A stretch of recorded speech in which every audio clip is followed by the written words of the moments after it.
If you are in academia and pursuing goal of getting higher education, then getting your research work published should be your most desirable achievement. Most of the research journals follow APA style of formatting and referencing, and that is the topic of today's lecture.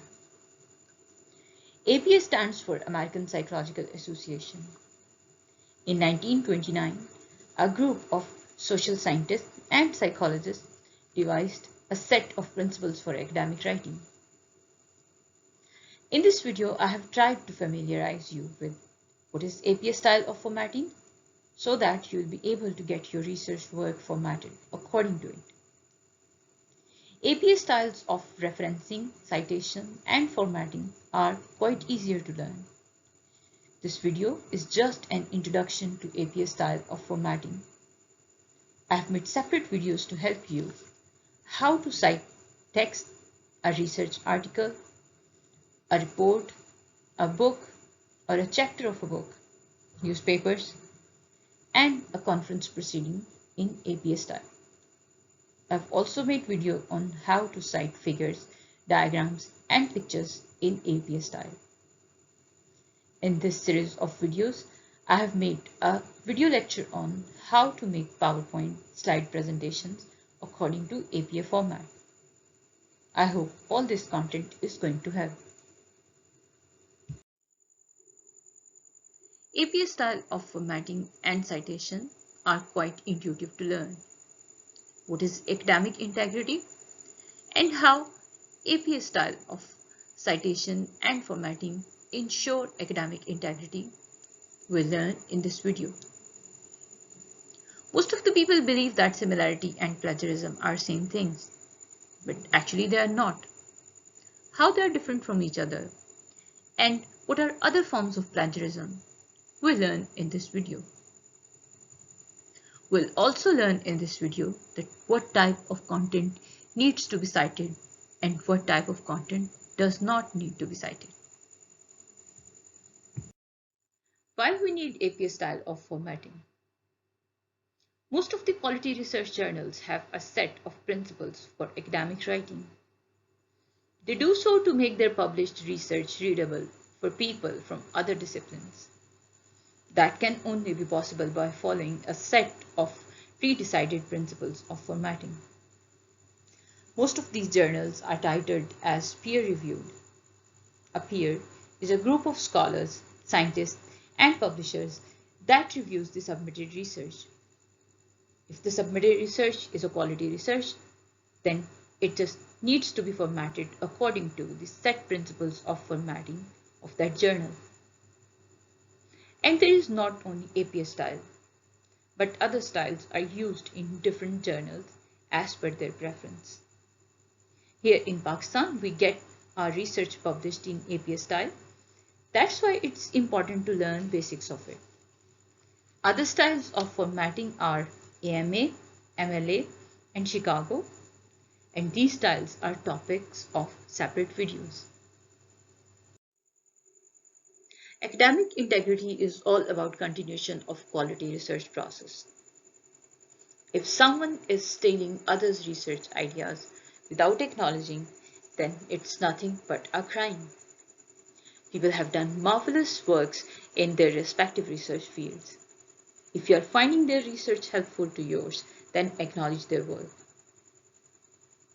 If you are using direct quotations in your work, then you are acknowledging but lacking your own voice. It's a must that you should have your own voice. Direct quotations lowers percentage of similarity in your plagiarism report, but they show that you lack skill of paraphrasing and not very familiar with ethics of research. Direct quotations should only be used when inevitable, when the idea cannot be conveyed without using direct words of the researcher. For that, you need to learn how to do citation, paraphrasing, and referencing of the work of other people in APA style. What could be the consequences of not following academic integrity principles? Your research work can be rejected at the time of peer review process. If you are awarded any research grant, then that grant can be withdrawn if your work is found plagiarized. You can also be fined and prosecuted by authors and publishing agencies if you have not properly acknowledged the work of other people. So you should be very careful. When you submit your research work to your research supervisor, then it is checked to be either plagiarized or not. There are softwares like Turnitin to check plagiarism. But these softwares check similarity of the written work as in phrases and in sentences. On the basis of the higher percentage of similarity report, the research is generally perceived as plagiarized. Similarity is something related to text added in the submitted work. Higher similarity report shows lack of paraphrasing skill that can be minimized by learning paraphrasing. The software can read your text as many phrases similar to other people's work. Plagiarism is something serious to be avoided. In a plagiarized content, most of the time, original ideas of research of someone are stolen and be submitted to be published. Most of the time, students do plagiarism unknowingly and unintentionally. Usually, they are not aware of their responsibilities as a researcher. I've listed down few of the conditions that are most likely to be taken for granted, but actually are forms of plagiarism. If you're helping your friend, then you might be doing it so with good intentions. But according to principles of academic integrity, it is plagiarism. Cheating in exams, in project submission, and in assignments are also considered to be as form of plagiarism. Your research supervisor cannot allow you to submit your work to multiple publishers. Although it's your own work and getting it published as soon as possible is your one major academic goal. But submitting it to more than one publisher can bring serious consequences to you. Proxy writing is one major form of plagiarism.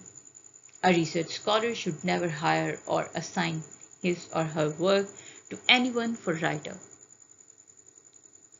If you add false data in your research and fabricate it as something else when it is actually something else, then this is also a form of plagiarism.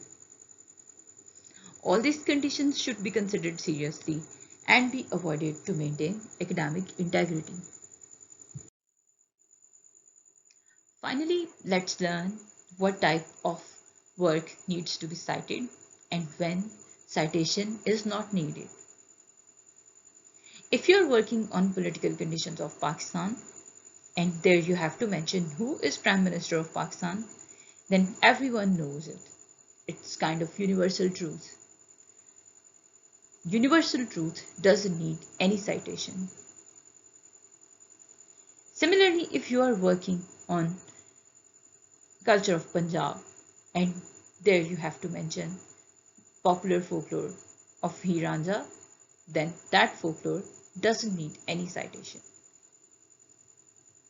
But if you are working on political instability of Pakistan and relating it with weakening economy, incompetence of political leaders, military takeovers, and religious extremism, then definitely you need the work cited to support its strength that same work is done by other people.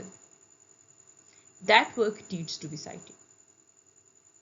I hope all this discussion is helpful for you. If you have any suggestions and questions, then you can comment them in comment section below.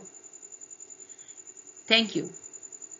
I hope all this discussion is helpful for you.